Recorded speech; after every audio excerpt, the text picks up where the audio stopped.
Hi అండి. నేను ఫర్హానా. ఈరోజు ఒక మంచి మోటివేషనల్ స్టోరీ మీతో షేర్ చేసుకోబోతున్నాను. ఎవరి గురించి అనుకుంటున్నారా? ఒక అమ్మాయి గురించి అండి. ఒక గృహిణి గురించి.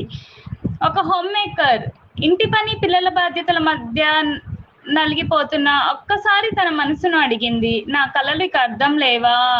కానీ ఓ మాట ఆమె హృదయంలో పదే పదే వినిపించింది. నువ్వు చెయ్యగలవు. అదే ఆమె భర్త చెప్పిన మాట.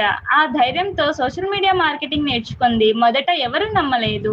కానీ ఆమెకు ఒక దిశ తెలిసింది. అదెలా అంటే తనలాంటి అమ్మాయిలకు ఉపయోగపడే కంటెంట్ షేర్ చేసింది. ఫ్రీగా ఉపయోగపడే పీడిఎఫ్స్ ఇచ్చింది. రోజు ఓ పోస్ట్ పెట్టింది. రీల్ చేయడం మానలేదు. బియ్యంలో ప్రేమగా మెసేజ్ చేసింది. స్టోరీల్లో తన నిజమైన జీవితం చూపింది. ఇతర మహిళలతో కలిసి పనిచేసింది. ఇప్పుడు పిల్లల మధ్యలో ఫోన్నే బిజినెస్ టూల్గా మార్చుకుంది.